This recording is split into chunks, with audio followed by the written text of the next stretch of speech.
3, 2, 1, 0.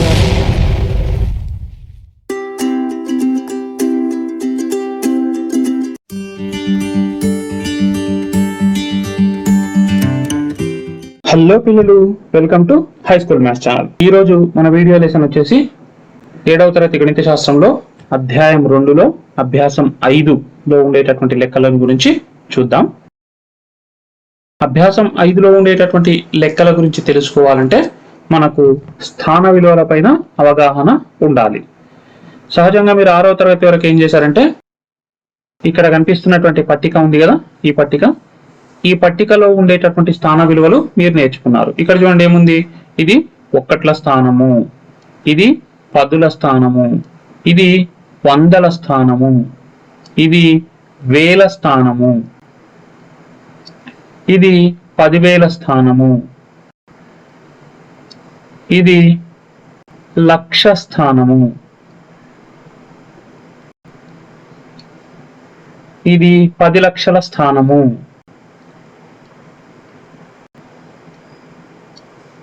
ఇది కోటి స్థానము,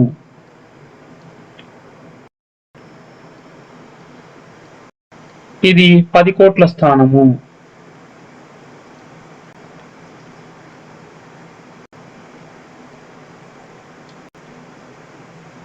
ఈ విధంగా ఈ స్థాన విలువల గురించి మీకు తెలుసు. అంటే ఒకట్ల స్థానంలో కేవలం ఒక అంకె మాత్రమే ఉంటుంది, పదుల స్థానంలో 2 అంకెలు ఉంటాయి, వందల స్థానంలో 3 ఉంటాయి, వేల స్థానంలో 4 అంకెలు ఉంటాయి, 10,000 స్థానంలో 5 అంకెలు ఉంటాయి, లక్ష స్థానంలో 6 అంకెలు ఉంటాయి, 10 లక్షల స్థానంలో 7 అంకెలు ఉంటాయి, కోటి స్థానంలో 8 అంకెలు ఉంటాయి, 10 కోట్ల స్థానంలో 9 అంకెలు ఉంటాయి. ఇక్కడ మీరు ఒకటి పక్కన సున్నాలను గమనించినట్లయితే మీకు అర్థమవుతుంది.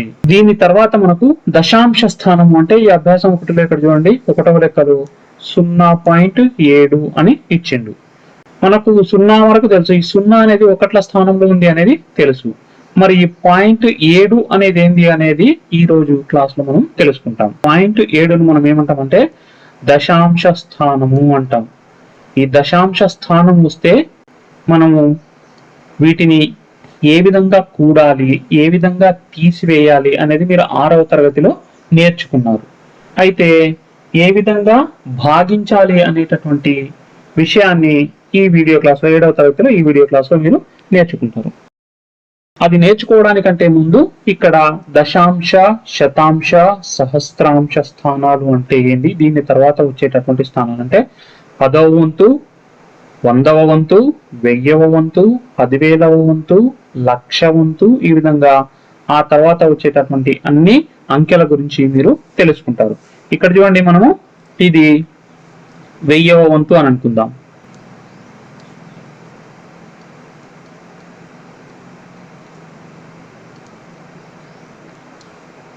ఇది 100వ వంతు అని అనుకుందాం.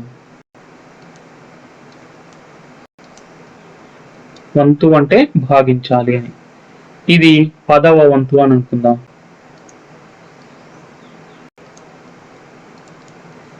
ఇది ఆటోమేటిక్ ఏమవుతుందంటే ఒక్కట్ల స్థానం అవుతుంది.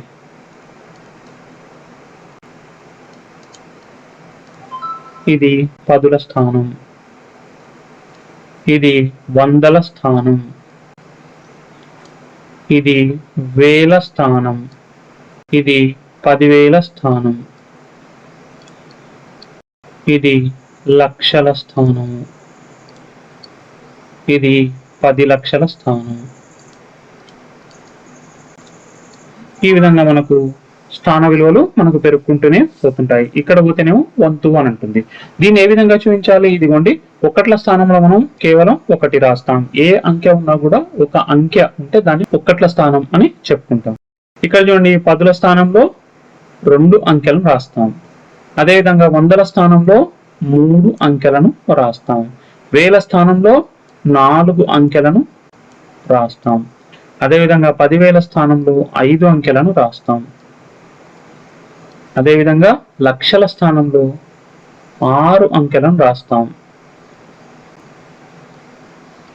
10 లక్షల స్థానంలో 7 అంకెలు రాస్తాం. ఈ విధంగా పెరుగుకుంటూ పోతుంటాం అనమాట. మరి 10వ వంతు అంటే ఏ విధంగా రాయాలంటే 1/10 అని రాయాలి. అదేవిధంగా 100వ వంతు అంటే 1/100 అని రాయాలి. 1000వ వంతు అంటే 1/1000. ఈ విధంగా ఇంకా ఎక్కువగా ఉంటే 1/10,000. ఈ విధంగా మనం రాస్తూ పోతాం అనమాట.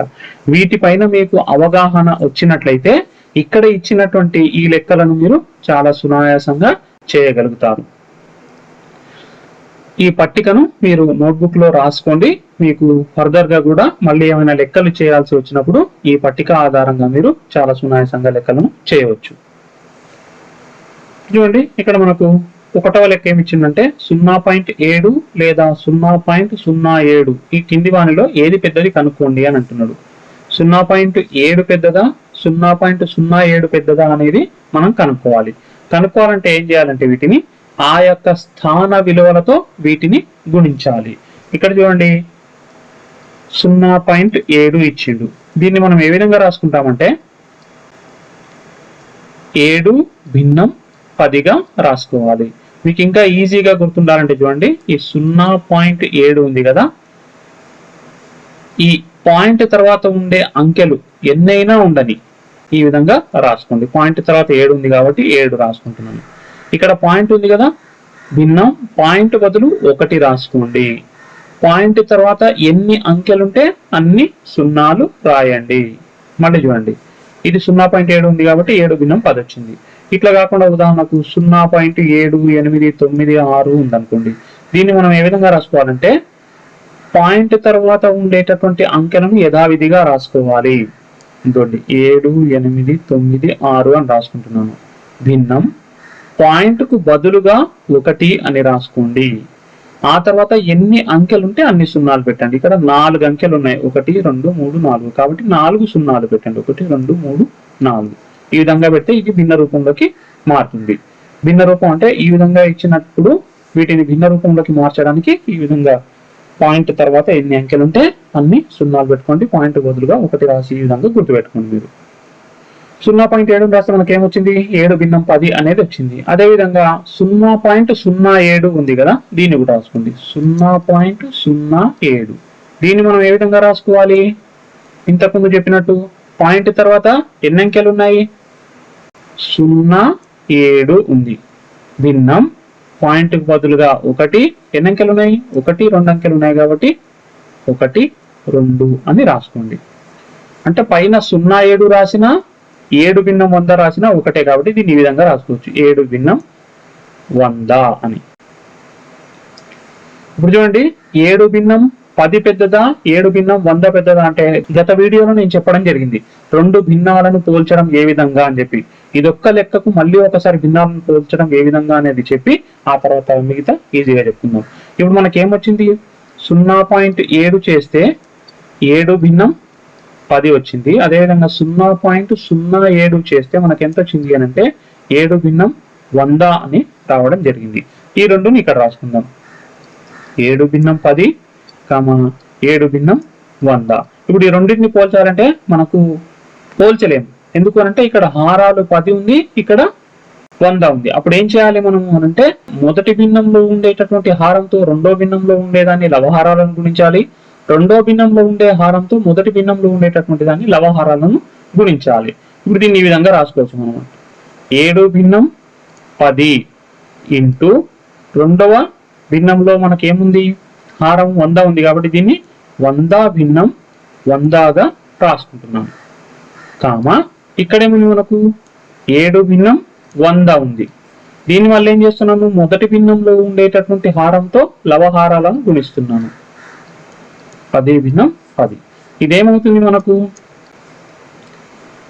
7 × 100 భిన్నం 10 × 100 ఇక్కడ ఏమవుతుంది చూడండి, 7 × 10 భిన్నం 100 × 10.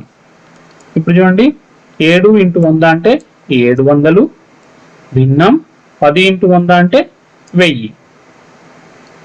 అదేవిధంగా ఇక్కడ చూడండి 70, భిన్నం 100 × 10 అంటే 1000. ఇప్పుడు హారాలు రెండిటికి సమానంగా ఉన్నాయి. లవాలలో ఏ సంఖ్య అయితే పెద్దగా ఉంటుందో అది పెద్ద భిన్నము, వాటి యొక్క విలువ ఎక్కువ అని అర్థం. ఇక్కడ చూడండి, ఇక్కడ 700 ఉంది, ఇక్కడ 70 ఉంది. హారాలలో మాత్రం రెండిట్లో 1000 ఉంది. కాబట్టి ఏది పెద్ద సంఖ్య అవుతుంది మనకు? 700 భిన్నం 1000 అనేది పెద్దది. ఈ 700 భిన్నం 1000 అనేది మనం దేన్ని చేస్తే వచ్చింది?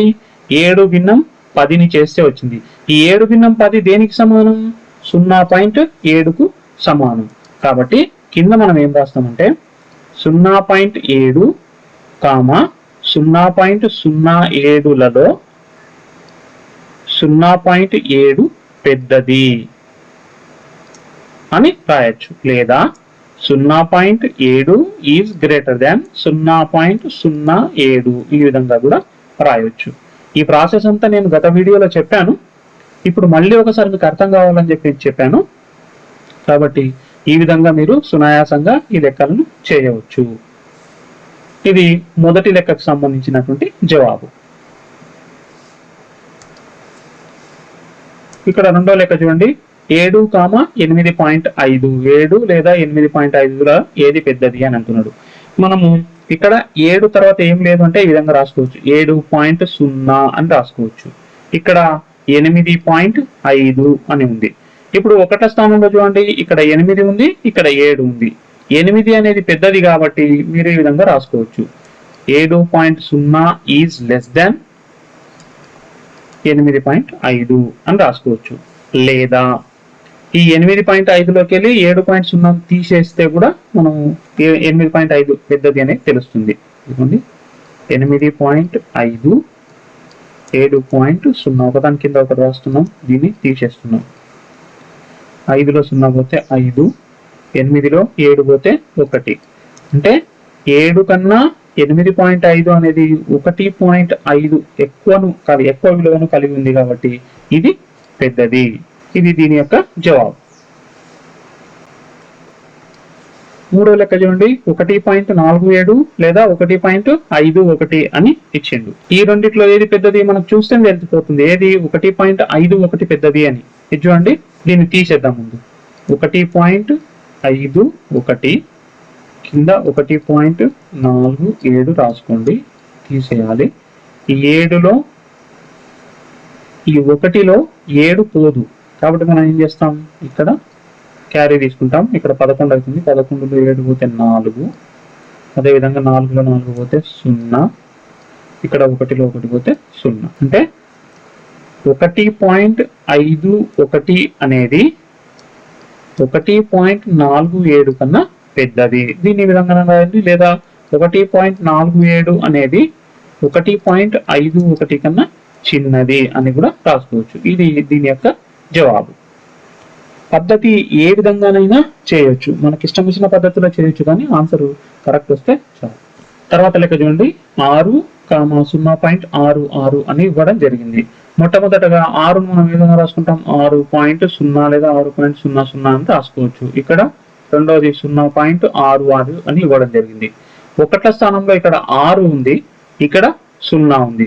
అంటే 6 కన్నా 0 చిన్నది కాబట్టి దీని విధంగా 6 అనేది 0.66 కన్నా పెద్దది, ఇస్ గ్రేటర్ దాన్ ఈ విధంగా రాసుకోవచ్చు. లేదా మీరు రాతపూర్వకంగా కూడా రాయండి, 6 అనేది 0.66 కన్నా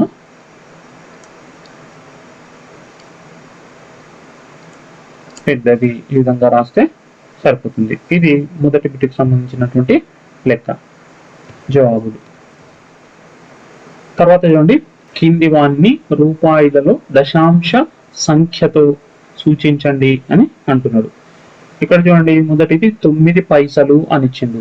వీటిని మనం మార్చాలంటే మనం ఒకటి గుర్తుపెట్టుకోవాలి.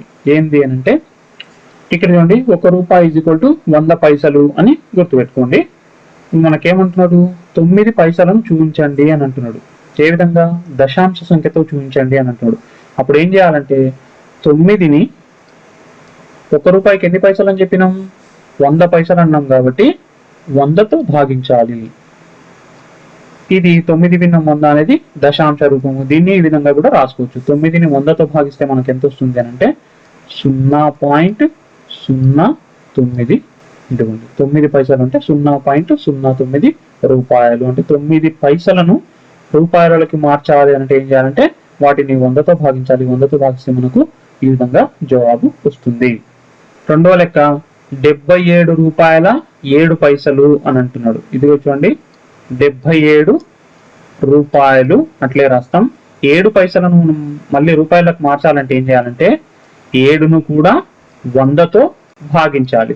భాగించినప్పుడు ఇది ఎంతకు సమానం అంటే 0.07కు సమానం. అప్పుడు మనం దీన్ని ఏ విధంగా రాస్తాం 77.07 అని రాస్తాం. ఇది దీని యొక్క జవాబు. అంటే 77 రూపాయల 7 పైసలను 77.07 రూపాయలుగా రాస్తాం. ఇది దీని యొక్క జవాబు. మూడవ లెక్క చూడండి 235 పైసలు అని అంటున్నాడు. దీన్ని కూడా 100తో భాగించాలి. 100తో భాగిస్తే మనకు ఎంత వస్తుంది చూడండి 235 భిన్నం 100. చూడండి 235ను మనం 100తో భాగిస్తున్నాం. ఎన్నిట్లా పోతుంది 100 రొంట్ల 200. తర్వాత ఎంత మిగిలింది మనకు ఈ 235లో 200 పోతే 35 అనేది మిగిలింది. ఆ తర్వాత ఇక్కడ 35 పోదు కాబట్టి మళ్ళీ ఏం చేస్తామంటే ఇక్కడ పాయింట్ పెట్టుకొని ఇక్కడ 0 పెట్టుకుంటాం. ఇప్పుడు 100 ముళ్ళ 300 వస్తుంది. మళ్ళీ ఎంత మిగిలింది 50 మిగిలింది. ఆల్రెడీ పాయింట్ పెట్టుకున్నాం కాబట్టి ఇక్కడ ఇంకోసారి 0 పెట్టుకోవచ్చు. 100 5ల 500 శేషం 0. 500 పోతే 0. ఎంత మిగిలింది మనకు 2.35. అంటే 235ను రూపాయలలో రాయాలంటే మనం ఏ విధంగా రాస్తాం 235 పైసలు ఇవి. వీటిని రూపాయల్లో రాయాలంటే మనకు జవాబు ఎంత వచ్చింది =2.35 రూపాయలు అని రాస్తాం. 235 పైసలు అంటే 2 రూపాయల 35 పైసలకు సమానము అని ఈ విధంగా రాయండి. ఇది రెండో బిట్లో ఉండేటటువంటి 3 లెక్కలకు సంబంధించినటువంటి జవాబులు. ఇక్కడ చూడండి మూడో బిట్లో ఒకటో లెక్క ఏముంటుందంటే 10 సెంటీమీటర్లను మీటర్లలోను కిలోమీటర్లలోను వ్యక్తపరచండి అని అంటున్నాడు. ఉదాహరణకి ఇక్కడ చూడండి 1 మీటరు = 100 సెంటీమీటర్లు. ఈ విషయాన్ని మీరు గుర్తుపెట్టుకోండి. ఈ మొదటి లెక్క చేయాలంటే మనకు 1 మీటర్ = 100 సెంటీమీటర్లు. కాబట్టి దీన్ని చేయాలంటే మనం ఏం చేస్తాం 10 సెంటీమీటర్లను మీటర్లలోకి మార్చాలంటే ఏం చేయాలంటే వీటిని 100తో భాగించాలి. అప్పుడు ఏమవుతుంది 10 × 10 10 పదుల 100. ఇది =1/10. అంటే 1ని 10తో భాగిస్తే మనకు ఎంత వస్తుందంటే 0.1 వస్తుంది. అంటే 10 సెంటీమీటర్లు = 0.1 మీటరు అనేది గుర్తుపెట్టుకోండి.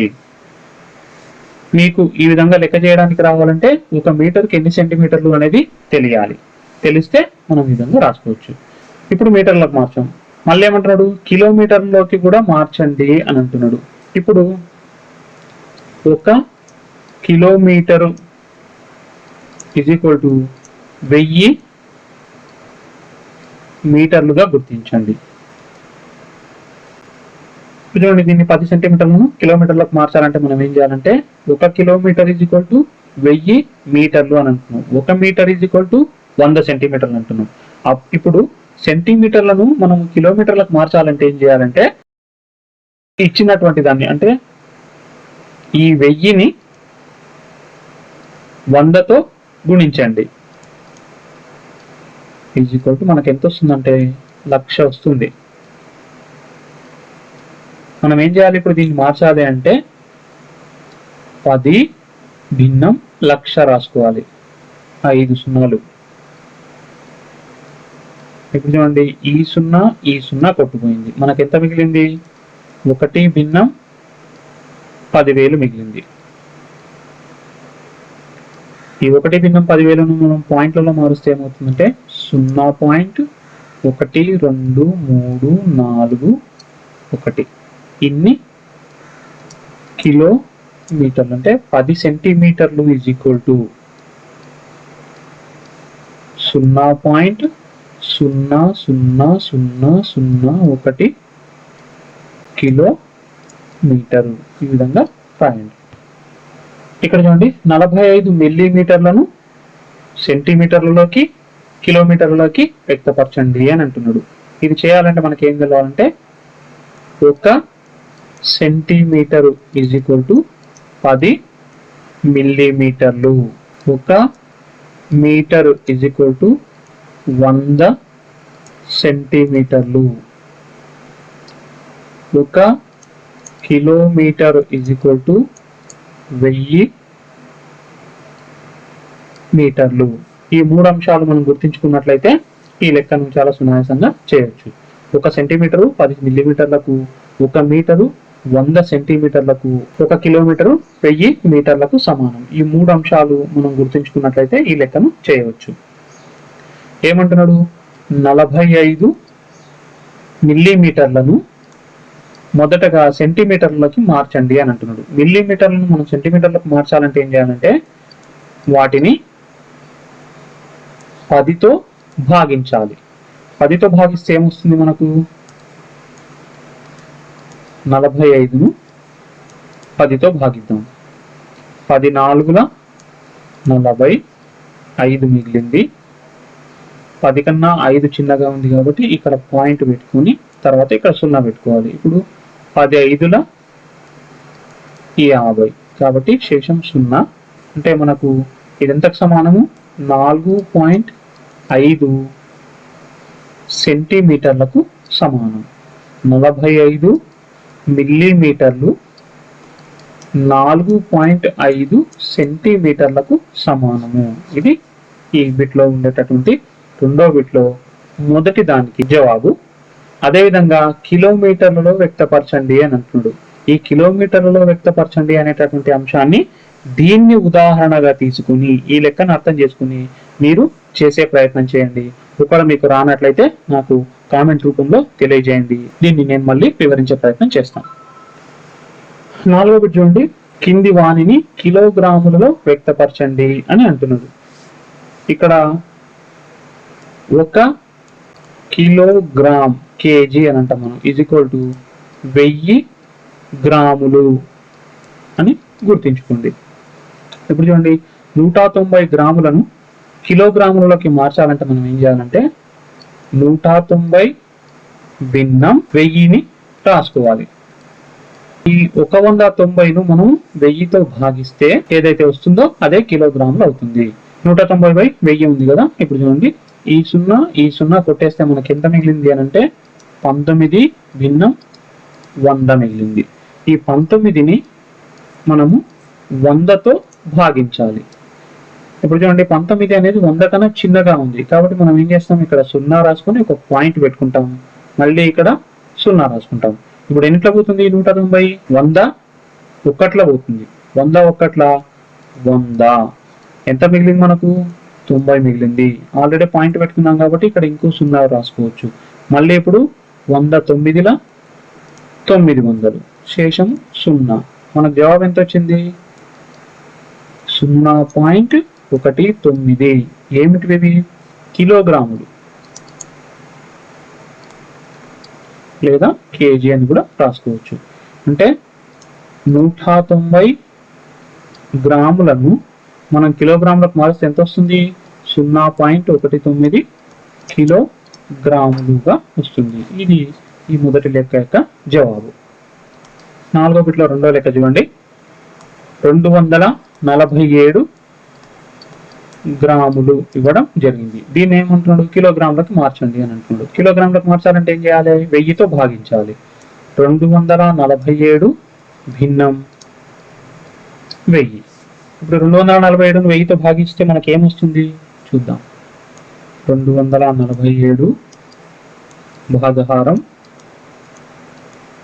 1000. ఇక్కడ మనకు 247 1000 కన్నా చిన్నది కాబట్టి మనం ఏం చేస్తామంటే ఇక్కడ 0 పెట్టుకొని పాయింట్ పెట్టుకొని ఇప్పుడు ఇక్కడ ఒక 0 రాసుకుంటాం. ఇప్పుడు చూడండి 2470 అయింది. ఇక్కడ 1000 ఉంది. ఎన్నిట్లో పోతుంది? 2 పోతుంది. ఎంత వస్తుంది? 2000 అంటే 1000 కాబట్టి ఇక్కడ 470 మిగిలింది. 470 కూడా 1000 కన్నా చిన్నది. ఆల్రెడీ పాయింట్ పెట్టుకున్నాం, ఇంకో 0 పెట్టుకుంటాం. ఎన్నిట్లో పోతుంది? 4లో పోతుంది. ఎంత వస్తుంది మనకు? 4000. ఇప్పుడు ఎంత మిగిలింది? 700 మిగిలింది. 700 కూడా 1000 కన్నా చిన్నది కాబట్టి ఆల్రెడీ పాయింట్ పెట్టుకున్నాం, ఇంకో 0 రాసుకుంటాం. 1000 7ల 7000, శేషము 0 మిగిలింది. ఎంత వచ్చింది మనకు అంటే 0.247. ఏమిటి ఇది? కిలోగ్రాములు. అంటే 247 గ్రాములను మనం కిలోగ్రాములకు మారిస్తే ఎంత వస్తుందంటే 0.247 కిలోగ్రాములుగా వస్తుంది. ఇది దీని యొక్క జవాబు. అదేవిధంగా ఈ మూడో బిట్ ఉంది కదా, ఈ మూడో బిట్ చాలా సునాయాసంగానే ఉంది. ఈ మూడో బిట్ను మీరు చేయండి. 5వ బిట్ చూడండి. క్రింది దశాంశ సంఖ్యలను విస్తరించి రాయండి అని అంటున్నాడు. మొదటి లెక్క ఏమిచ్చిండు మనకు? 55.5 అని ఇవ్వడం జరిగింది. వీటిని విస్తరించి రాయాలి అంటే ఏం చేయాలంటే ఇక్కడ ఉండేటటువంటి స్థాన విలువలను గుర్తించాలి. మనకు స్థాన విలువలు ఇంతకుముందు ఏం చెప్పినాం? పాయింట్కు ఎడమ వైపు ఉండేటటువంటి స్థానాన్ని ఒకట్ల స్థానంగా గుర్తించండి. దాని తర్వాత పదుల స్థానం, వందల స్థానం, వేల స్థానం, లక్షల స్థానం, కోట్ల, ఈ విధంగా. పాయింట్ తర్వాత ఉండేటటువంటి స్థానం దశాంశ స్థానము అంటే 10వ వంతు, శతాంశ స్థానము అంటే 100వ వంతు, సహస్రాంశ స్థానం అంటే 1000వ వంతు. ఈ విధంగా గుర్తించండి. అంటే ఈ అంకెలను ఆ యొక్క స్థాన విలువలతో గుణించి రాయాలి. ఇక్కడ చూడండి, ఇప్పుడు 5 ఉంది. ఇది ఏ స్థానంలో ఉంది? మనకు పదుల స్థానంలో ఉంది. కాబట్టి దీన్ని ఏం చేస్తాం?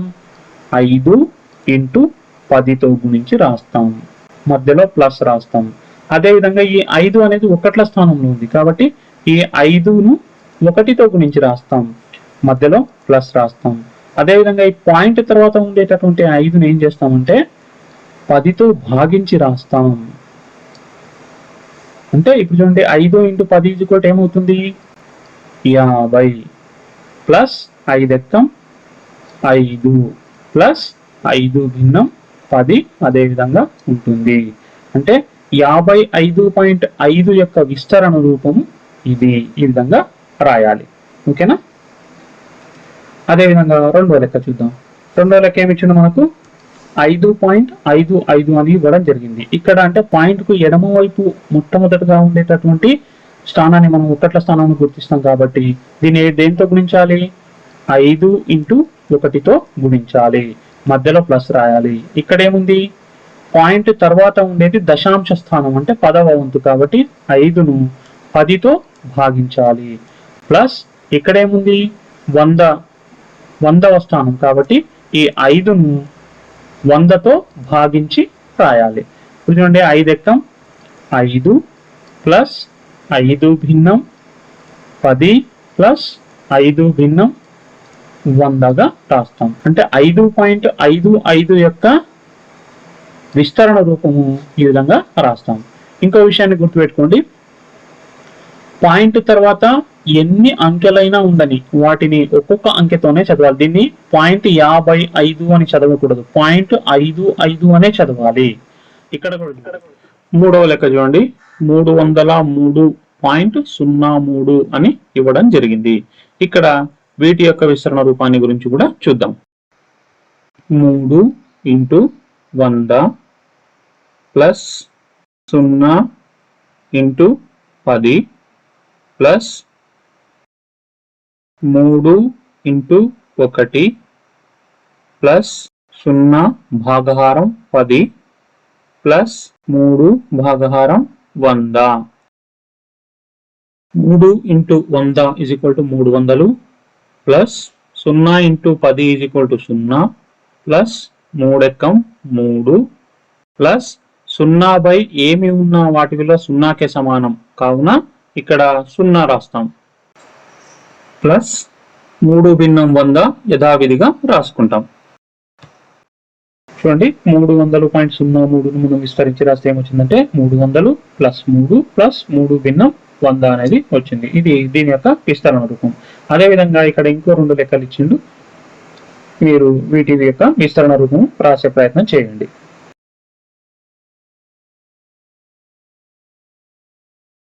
చూడండి 6వ బిట్లో కింది దశాంశ సంఖ్యలలో 3 యొక్క స్థాన విలువలు రాయండి అని అంటున్నాడు. ఇందులో మొదటి లెక్క రాసుకుందాం మనం. 3.46. ఇక్కడ 3 ఎన్నో స్థానంలో ఉంది? 3 అనేది ఒక్కట్ల స్థానంలో ఉంది కాబట్టి 3 ఒక్కట్లు అని రాస్తాం. అదేవిధంగా రెండవ లెక్క చూడండి.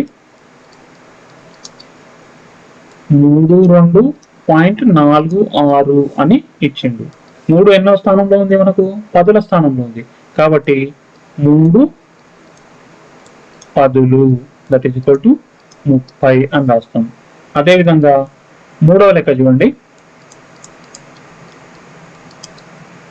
7.43 అని ఇచ్చిండు. ఈ 3 అనేది ఎన్నో స్థానంలో ఉంది? దశాంశ శతాంశ స్థానంలో ఉంది కాబట్టి దీన్ని ఏం చేస్తాం మనము? 3 భిన్నం 100 లేదా 0.03 అని రాస్తాం. అదేవిధంగా నాలుగవ లెక్క చూడండి. 90.30 అని ఇవ్వడం జరిగింది. ఇక్కడ 3 ఎక్కడుంది? మనకు దశాంశ స్థానంలో ఉంది అంటే 3 భిన్నం 10 లేదా 0.3 అని రాస్తాం. అదేవిధంగా ఇక్కడ ఐదవ లెక్కలో 794.037 అని ఇవ్వడం జరిగింది. ఇప్పుడు ఐదవ లెక్కలో 794.037 అని ఇవ్వడం జరిగింది. ఇక్కడ 3 ఎక్కడ ఉంది? మనకు దశాంశ శతాంశ స్థానంలో ఉంది కాబట్టి 3 భిన్నం 100 అని రాస్తాం లేదా 0.03 అని రాస్తాం. ఇవి దీని యొక్క స్థాన విలువలు. ఒకవేళ ఈ లెక్కలు మీకు అర్థం కానట్లయితే వీడియోను పాజ్ చేసి మెల్లగా ఎన్నిక వచ్చి స్లోగా చూడండి. అన్ని లెక్కలు చాలా ఈజీగా అర్థమయ్యేటట్టే చెప్పాను. చాలా ఈజీగా అర్థమైతే 1-2 సార్లు మీరు వీడియో చూసినట్లయితే లెక్కలను చాలా సునాయాసంగా అర్థం చేసుకొని మీరు ఈజీగా చేయగలరు. 7వ లెక్క చూడండి. అరుణ, రాధ వారి ప్రయాణాన్ని ఏ మరియు ఈ అనే స్థానాల నుండి ప్రారంభించారు. అంటే అరుణ ఇక్కడి నుండి, రాధ ఇక్కడి నుంచి వారి యొక్క ప్రయాణాన్ని ప్రారంభించారు. అరుణ ఏ నుండి బికు, అచ్చట నుండి సికు చేరింది. రాధ ఈ నుండి డికు, అచ్చట నుండి సికు చేరింది. ఎవరు ఎక్కువ దూరం ప్రయాణించారు? ఎంత ఎక్కువ ప్రయాణించారు? చూడండి, అరుణ ఇక్కడ నుండి ఇక్కడి వరకు ప్రయాణం చేసి అంటే ఏ నుండి బి వరకు ప్రయాణం చేసి బి నుండి సి వరకు ప్రయాణం చేసింది. అంటే అరుణ ప్రయాణం చేసిన మొత్తం దూరం ఎంత? 9.50 కిలోమీటర్లు ప్లస్ 2.40 కిలోమీటర్లు. ఎవరు ప్రయాణం చేసింది? ఇది అరుణ ప్రయాణం చేసిన దూరం. అదేవిధంగా రాధ ఈ నుండి డి వరకు, డి నుండి సి వరకు ప్రయాణం చేసింది. ఎంత దూరం ప్రయాణం చేసింది రాధ? ఈ నుండి డి వరకు 8.25 కిలోమీటర్లు ప్లస్ ఇక్కడ నుండి 3.75 కిలోమీటర్లు ప్రయాణం చేసింది. ఎవరు ఎక్కువ ప్రయాణం చేశారంటే వీళ్ళు ప్రయాణం చేసినటువంటి ఈ 2 దూరాలను కూడితే మొత్తం ఎంత వస్తుందో చూద్దాం. మొదట ఇదిగోండి, అరుణ ప్రయాణం చేసిన మొత్తం దూరం ఈజ్ ఈక్వల్ టు 9.50 కిలోమీటర్లు. దీనికి ఈ 2.40 కిలోమీటర్లను కూడా కలపాలి. 0 + 0 0, 5 + 4 9, ఈ మధ్యలో పాయింట్ అట్లే ఉంటుంది. 9 + 2 11. అంటే ఈమె ప్రయాణం చేసిన మొత్తం దూరం ఎంత? 11.90 కిలోమీటర్ల దూరం అరుణ ప్రయాణం చేసింది. అదేవిధంగా రాధ ప్రయాణం చేసిన మొత్తం దూరం కూడదాం. 8.25 ప్లస్ 3.75. ఈ రెండింటిని కూడదాం. 5 5 10, 1 పైకి 7 1 8 ప్లస్ 2 10, పాయింట్ అట్లే ఉంటుంది. మళ్ళీ 1 పైకి 8 3, 11, ఒకటి 12. అంటే రాధ ప్రయాణం చేసిన మొత్తం దూరం ఎంత? 12 కిలోమీటర్లు. ఎవరు ఎక్కువ ప్రయాణం చేశారంటే మనం ఎట్లా చూస్తాం? ఇదిగోండి, అరుణ కేవలం 11.90 కిలోమీటర్లే ప్రయాణం చేసింది, కానీ రాధ మాత్రం 12 కిలోమీటర్లు ప్రయాణం చేసింది. కాబట్టి మనం మొట్టమొదటిగా జవాబు ఏం రాయాలి? ఎవరు ఎక్కువ దూరం ప్రయాణం చేశారంటే మొదటి ప్రశ్నకు సమాధానం రాధ ఎక్కువ దూరం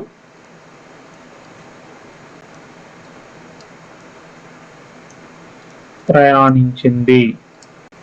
ఎంత ఎక్కువ అంటే 12లో నుండి 11.90 తీసేస్తే మనకు ఎంతైతే వస్తుందో అదే జవాబు. ఇది ఈ 12 కిలోమీటర్లు అని అనుకుందాం. దీనిలో 11.90 కిలోమీటర్లను తీసేయాలి. ఇక్కడ 0 పోతే 0, ఇక్కడ 9 ఉంది, ఇక్కడ 0 ఉంది, పోదు కాబట్టి ఇక్కడ నుంచి తీసుకుంటాం. క్యారీ తీసుకుంటే 10 వస్తుంది. 10లో 9 పోతే మనకి ఎంత మిగులుతుంది? 1 మిగులుతుంది. పాయింట్ ఇక్కడ 2లో 1 పోయింది కాబట్టి 1 ఉంది. 1లో 1 పోతే 0, 0. అంటే రాధ ఎంత ఎక్కువ దూరం ప్రయాణం చేసింది? రెండవ జవాబు ఏంటి అంటే రాధ 0.10 కిలోమీటర్ల దూరం ఎక్కువ ప్రయాణం చేసింది.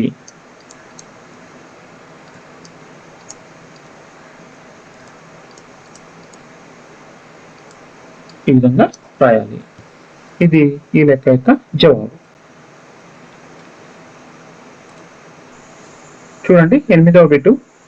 ఉపేంద్ర కూరగాయలు కొనడానికి బజారుకు వెళ్ళాడు. అతడు 2 కిలోగ్రాముల 250 గ్రాముల టమాటాలు, 2 కిలోగ్రాముల 500 గ్రాముల ఆలుగడ్డలు, 750 గ్రాముల బెండకాయలు మరియు 125 గ్రాముల పచ్చిమిర్చి కొన్నాడు. అయినా ఉపేంద్ర ఇంటికి తీసుకుని పోయే కూరగాయల మొత్తం బరువు ఎంత? దీన్ని ఏ విధంగా రాసుకోవాలంటే, టమాటాలు ఎన్ని కొన్నాడు? ఇదిగోండి టమాటాలు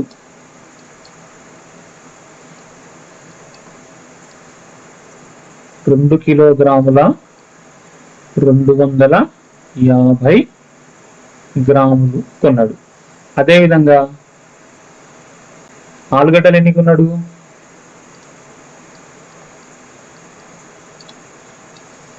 2 కిలోగ్రాముల 500 గ్రాముల ఆలుగడ్డలను కొన్నాడు. అదేవిధంగా బెండకాయలు ఎన్ని కొన్నాడు?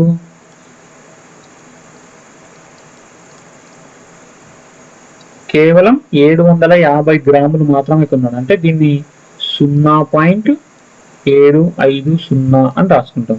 అదేవిధంగా 125 గ్రాములు పచ్చిమిర్చి కొన్నాడు.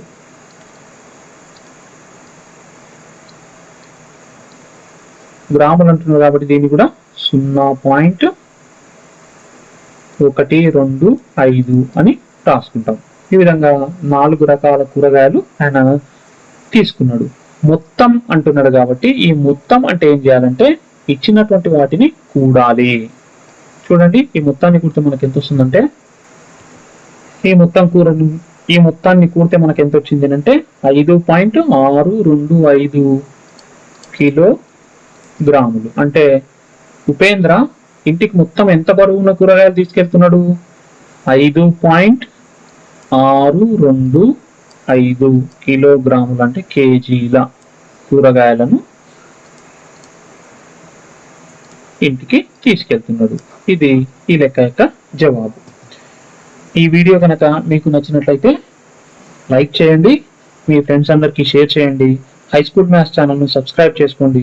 పక్కనే బెల్ ఐకాన్ ఉంటుంది, ఆ బెల్ ఐకాన్ను కూడా క్లిక్ చేయండి. మేము అప్లోడ్ చేసే ప్రతి వీడియోను కూడా మీరు మొట్టమొదటగా నోటిఫికేషన్ రూపంలో పొందవచ్చు. Thank you.